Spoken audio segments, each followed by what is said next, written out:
Kú dédé àsìkò yìí o, ìròyìn lérèfé la mú wá sí etí ìgbọ́-yín. Orúkọ mi ni ìyáàfin Lydia Ọbọ́falẹ́yẹ. Iléeṣẹ́ àjọ tí ó ń rí sí ṣíṣe ìdánwò ìgbaniwọlé sí gbogbo ilé ẹ̀kọ́ gíga ti orílẹ̀-èdè Nàìjíríà JAMB ni wọn yóò ṣe ìpàdé ní Ọjọ́bọ̀ Thursday lórí èsì ìdánwò tí ó jáde ní ọjọ́ Ẹtì tó kọjá. Nínú ìpàdé yìí ni wọn yóò ti jíròrò àti tún ṣe àgbéyẹ̀wò lórí ìdí tí ọ̀pọ̀lọpọ̀ akẹ́kọ̀ọ́ ṣe fìdírẹmi. Ìwé ìròyìn Punch ti ìlú Àbújá ló na ọ̀rọ̀ náà sáfẹ́fẹ́. Wọ́n wá sọ irú àwọn ènìyàn tí yóò farahàn nínú ìpàdé náà. Àwọn bíi ọ̀gá àgbà ti gbogbo ilé ẹ̀kọ́ girama àti ilé ẹ̀kọ́ gíga, àwọn olùkọ́ tí wọ́n máa ń máàkì ìwé ìdánwò, àti àwọn akọ́ṣẹ́mọṣẹ́ ohun èlò ẹ̀rọ tí wọ́n fi ṣe ìdánwò náà, VC, Provost, Rector, School Principal, Examiners àti Technical Experts.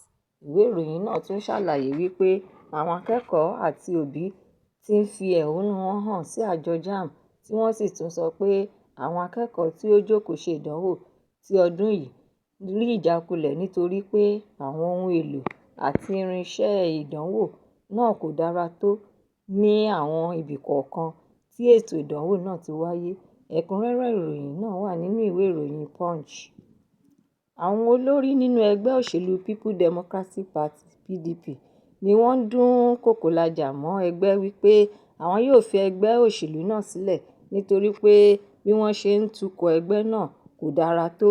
Ìkìlọ̀ yìí jẹyọ nínú ìpàdé tí àwọn ìgbìmọ̀ ẹlẹ́kùnjẹkùn tó ga Zonal Executive Committee (ZEC), èyí tí ó wáyé ní ìpínlẹ̀ Enugu ní Ọjọ́rú.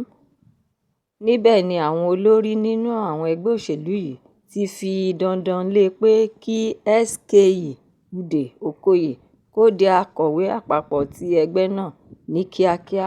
Ṣùgbọ́n tí ẹgbẹ́ bá kọ̀ jálẹ̀ láti mú ọ̀rọ̀ yìí wá sí ìmúṣẹ, nígbà náà ni àwọn tí ó wà lábẹ́ apá gúúsù ìlà-oòrùn PDP, tí àwọn ríra gẹ́gẹ́ bí ẹbí kan náà, yóò fòpin sí ìbáṣepọ̀ tó wà láàárín àwọn àti ẹgbẹ́ òṣèlú náà. Àwọn abẹnugan ọ̀rọ̀ náà ni Gómìnà Peter Mbah, Olóyè Ali Odefe àti àwọn mìíràn tí wọ́n sì ń dúró lórí ohun tí wọ́n sọ. Ẹ̀kúnrẹ́rẹ́ ìròyìn náà wà nínú ìwé ìròyìn Daily Post. Àwọn olórí ẹgbẹ́ òṣèlú People Democratic Party (PDP) wọ́ọ̀dù kìíní ti ìlú Ìrágbìjí ní ìpínlẹ̀ Ọ̀ṣun ní ọjọ́ Ajé ni wọ́n sọ di mímọ̀ fún aṣòfin tí ó ṣojú ẹkùn àárín gbùngbùn ìjọba ìbílẹ̀ ilé aṣòfin ti ìpínlẹ̀ yìí, Ọ̀ṣun Central Senatorial District, láti ọdún 2003 títí dé ọdún 2007. Felix Ogunwale ní kí ó lọ kọ̀wé fi ipò rẹ̀ sílẹ̀ nínú ẹgbẹ́ náà. Ìròyìn náà ṣàlàyé wípé Ogunwale ti fi ìgbà kan rí fi ìbínú fipò rẹ̀ sílẹ̀ gẹ́gẹ́ bí alága àwọn ìgbìmọ̀ tó ń darí ìmọ̀ ẹ̀rọ ti ìlera tí ó wà ní ìlú Iléṣà ní ìpínlẹ̀ náà, Chairman of Governing Council of Osun State Health Tech, Ilesha, nígbà tí ó sọ èrò rẹ̀ nípa ìbáṣepọ̀ tí ó wà láàárín òun àti Gómìnà Adémọ́lá Adélékè bí ó ti mẹ́hẹ.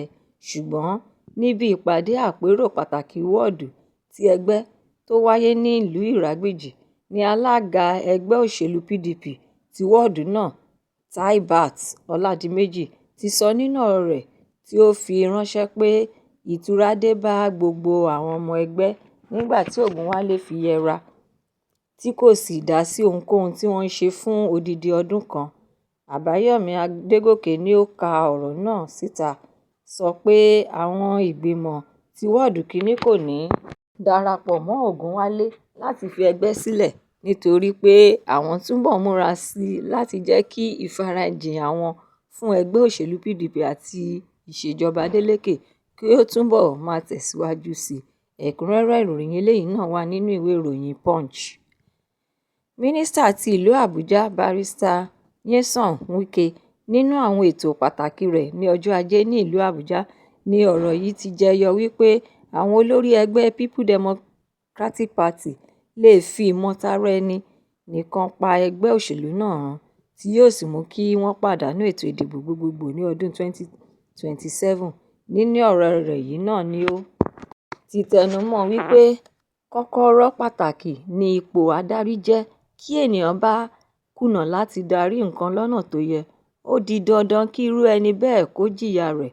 Ó wáá fi ọ̀rọ̀ gómìnà ìpínlẹ̀ Delta àti ẹni tí ó gba ipò lọ́wọ́ rẹ̀ Okowa ṣàpèjúwe pé kò sí ohun tí ó burú nípa bíbọ̀dí àwọn ènìyàn náà lọ sí ẹgbẹ́ òṣèlú All Progressives Congress (APC) láti lọ ran ìṣèjọba Ààrẹ Tinubu lọ́wọ́, ṣùgbọ́n ní ìwòye ti àwọn ẹgbẹ́ náà, ó jẹ́ ohun tó burú jọjọ.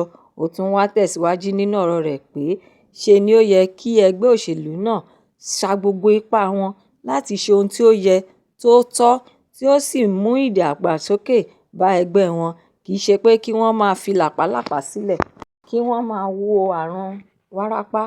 Wọ́n tún wá ń jẹ ẹnu wọn níyà nípa pípariwo orúkọ òun pé òun nìkan ni mínísítà tí ó wà lábẹ́ òṣèlú APC.